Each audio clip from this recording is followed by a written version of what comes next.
Welcome back to Living from the Inside Out, Life in the Spiritual Lane. Today we have a special treat, the Brahma Kumaris Meditation Center in Halifax, coordinator there, Judy Johnson, in conversation with Anu Tiwari. Anu is a respirologist from India who's living and working in Albany, New York. She's been studying and practicing meditation for many years. And Judy's going to speak with Anu about how this practice has affected her approach to healthcare and care for herself. Let's listen in. Hello, I'm here with Anu Tiwari, and she is currently visiting. So we're able to have a quick chat with her about herself and being a doctor in the medical system, a respirologist, and a little bit about her journey with spirituality and maybe the overlap of the two, being in a world of doctoring and in a world of spirituality. So welcome, Anu, and maybe just say a few words about yourself and maybe how you came to this practice of meditation, even though you're a practicing doctor. Thanks, Judy. Nice to be here with you all. I think going back to my childhood, I was actually raised in a family that did a lot of devotion, and then they actually went into this path of meditation. So I think in a subtle way, I was picking up a lot about meditation practices, though I was not following anything necessarily. I was a little rebel at that time, telling my mom that, this is not for me and I have other things to do in life and which are more important. And at that time, I was studying in the medical school and that was my priority. And then I came to United States from India, and I was suddenly realizing that I was in a profession that was extremely demanding and challenging. So one of the things after I had achieved my, dream of coming to the US and getting myself the kind of career I wanted to have and very much happy with that in that sense, but deep inside I thought I was really missing something. I felt like something is still missing. Why am I not feeling happy and cheerful like I should be because I've accomplished my goals? And so I started the search from that space. Also, what was happening was I was finding my work. I work as a ICU doctor and as well as a pulmonologist. So there was a lot of, you know, critically ill people. There was a lot of death that I was seeing, and kind of went down a little bit the guilt route also when things were not happening the way I wanted to see them to happen. And I felt like there has to be a better way of coping with all this than what I'm doing if I've chosen this to be my career path. So to make my long story short, I went back to what I had been introduced to as a young child, as a teenager, I should say. And I went back to that place for some answers, to be honest, and some strength to be able to face the challenges of, the profession. So it sounds like just the stress of the life, even though you'd achieved the success you were looking for professionally, and personally, that somehow it didn't translate internally. We might call that spiritually. And how did you discern the difference? Like, Because I had everything in the physical world. I mean, I had the profession, the career. I mean, I was having a lot of friends also. I wasn't, I had a great childhood. I had great parents. I mean, all the check boxes that you're looking for. I had no complaints from that point of view. Nothing to really complain about. Then why am I not happy? and what did you discover? I discovered that I really did not know myself and who I am from deep within. And that also took me a long time to realize. Now I'm talking about it, but even now I feel I have a lot to learn in that area. But the inner world that exists within us, I'd lost touch with it. That's what I realized. And as I started to come to the meditation class, and I started to sort of have those momentary experiences, I realized there was a lot of happiness and peacefulness that was within, and I was just starting to peep into it, if you will. And what did you discover? I started to discover the inner world, really. This, what does it mean when I didn't even know what inner world means? Like when people talk about it, what are you talking about? But I realized that, yeah, the world of your thoughts, the how you're feeling. Why am I feeling this way? I mean, honestly, I never even had the time to pause and think about feelings. I mean, I was just like, go, go, go. This is what you do. This is your timetable. I was a very, very mechanical person in that sense. I had a timetable. I had even a timetable in the sense of my life. Like by the age of 25, I would have done this. By the age of 30, I'm going to be done with this. By the age of 35, this. I mean, this is how I planned. I was like so obsessed with planning my life. I mean, so there's no time to think and pause and, this is what you do, this is how you live, and that's how it's supposed to be. But when the happiness was not coming, I think, and the sense of a little bit of emptiness inside, I was a little sad, honestly, not knowing. And then I started to learn about going a little bit deeper about and learning about where thoughts come from, who is creating these thoughts, why are they the way they are. A lot of my, I would say, beliefs and perceptions about life started to become more clear in the sense when I learned the spiritual truths. And I was very happy. I felt very liberated knowing these inner truths. Maybe you could share a couple of those inner truths with us and how that is, how your life is different or how you are different. You were looking for some kind of satisfaction. How has that changed the way you are or changed your life now? Because you're still a doctor and you're still busy doctoring every day in those settings. So, what are a couple of truths you have discovered about yourself, and how is life different for you now? I think the first truth that we learn is about who you are, and that is really you're a spiritual being, and that everybody around is actually just like me, this beautiful, sparkling being of light. And that changes dramatically how you look at yourself and others. The second truth is always about that each one is on a journey, and we are in a position that we are in for a reason. So, in that, what I mean by that is that I started to look at myself that how can I participate in this situation or contribute in this situation in a more effective way, and coming more from the heart actually than just doing it in a very superficial, like a logical way, right? You can also do your job and go about, but it won't give you the satisfaction till you do it from your heart. So, but the heart doesn't come into the picture till you start seeing them as spiritual beings, because otherwise the differences cloud so much of the feelings. But you can really penetrate through all the layers of whatever impressions or images you're holding for an individual.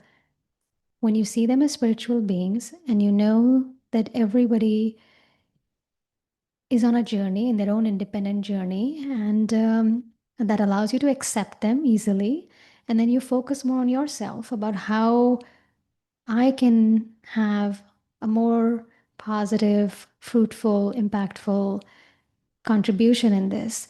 So yes, you do your, the prescriptions, and you do your diagnosis and all those things, but can I smile at them? Can I just sit on the bed, of the individual for a moment extra than just rushing out with directions? Can I talk to their family member for an extra minute, or make myself available when they can get in. So I think those little gestures start to give more meaning and fulfillment to what you're actually anyway doing in terms of caring for the patient. Mm-hmm. So I don't know this, but I would think that as a doctor, you could be doing, as you say, the task, the diagnosis, the treatment, with or without what they call a good bedside manner. But even with a good bedside manner, how would spirituality make that different? Yeah, I mean, I think getting to know them a little bit. So, one is that you walk in and you look at their chart and you have all the demographics, you have all these test results, and you could really come up with a plan and goodbye, and that's it. That could be a visit. A lot of times I have to say we are pressed for time and it ends up being like that. But I've noticed that actually knowing a little bit more about them makes that visit more fun and interesting for me, which I really never did that before. So now I want to know like who they are and a little bit about their family, what they're going through. And I realized that I used to think it'll take a lot of time, and it doesn't take a lot of time. And they feel that, a couple extra minutes, they feel that they have been heard, and it's very satisfying to do that. So I think I'm adding the element of knowing, so seeing them as a soul, knowing their journey a little bit, knowing a little bit more about them, developing that connection a little bit more at a deeper level of, all of us being souls going through the same human experience, and nobody is better, nobody is worse. We're all learning from our experiences and growing along the way and doing the best we can. And so this whole attitude of acceptance becomes so much easier, and they feel cared, I think, more than they would have otherwise. You on a daily basis are treating people's bodies. But what I hear you saying, so you're thinking about lungs and breathing and all the apparatus within there. I mean, you're very much focused on the physical, and yet somehow by focusing on the soul or the being inside that body, you're finding it more satisfying. What are you noticing for them? And how does it help with their breathing? The breathing part, we become really good at diagnosing things and doing things. It takes us we can do things very quickly, actually. After some time, it's a lot of pattern recognition. And once you've been doing that for some years, it becomes very easy. So actually, I mean, I don't want to speak for everybody, but most of the times I feel we can do that quickly. But it's I think developing the connection and with the person, and then they feel that they're heard, I think, and having a few extra moments of conversation about their well-being in general encourages them, and it makes them feel that there's someone who cares about them, and not just doing a task of writing a prescription. And so I think, and for me also, when they smile and when, back at me, I also feel uplifted. So it becomes like a what do you call it? The two street process, in the sense. Two-way. Two-way process, yeah. So uplifting energetically the person, I would think, is part of a healing process. I mean, it gives some hope. It gives lighter energy. If you've got a trouble with your body. And, the element of trust, I find, also builds up more easily. And so when I'm seeing them as a soul, the vision and attitude that I'm holding for them is very clean, very benevolent. And there's a sense of deep respect for the soul. I think that energy reaches them And they also feel empowered. They feel motivated to bring about a change in their health. I found that sometimes there's a sense of realization also on their part in terms of valuing their own selves. And so this sense of empowerment can actually help them in their own healing process. They know that they can also actively participate in their own healing process by keeping their thoughts positive, for example, taking care of their bodies with respect, and then knowing that they have the capacity to change and they can be determined, they can be very much consistent then in their efforts. And I think that helps the well-being of the soul, and being empowered in this way helps in the overall healing of the body. Well, I certainly don't want to require your care, but it would be lovely for you to be the doctor if ever that's needed. One last question. I'm wondering, you work with other physicians, you see the state that both the system and the demands create in them, the kind of state they're in the same work that they're doing. If you were to, offer, if there was ever any interest on their part, what advice would you offer your colleagues who aren't, say, taking care of this inner dimension of their own selves? Yeah, I think the first thing is to even notice that there is an inner dimension that needs to be taken care of, because we are so trained not to ask anyone for anything. I'm self sufficient. I know what I'm doing. I think all of us as doctors, especially, we are very much like we don't need to ask anyone to, we know it all. But I think if I'm not being able to enjoy what I'm doing, might be a sign that something else needs to happen in the way I'm doing things, because there was a reason why I came into this profession. And I think for majority is definitely that they took a lot of internal fulfillment in taking care of people.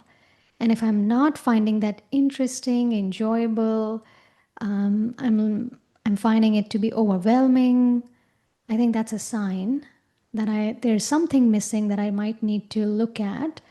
And not that it's for just myself, but if I'm able to take care of that dimension, then I can actually do a better job also of serving others.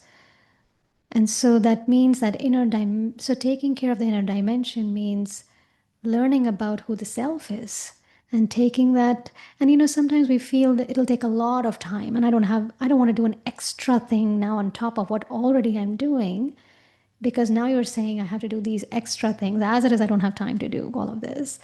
But actually, it's not that way, I find now. It needs to be just integrated in what I'm doing. So I'm not doing an extra thing, but it's just paying attention to the quality of my mind, the thoughts that I'm creating, the attitude I'm holding, and then can I bring in more the energy of peace and love and understanding and cooperation in my interactions.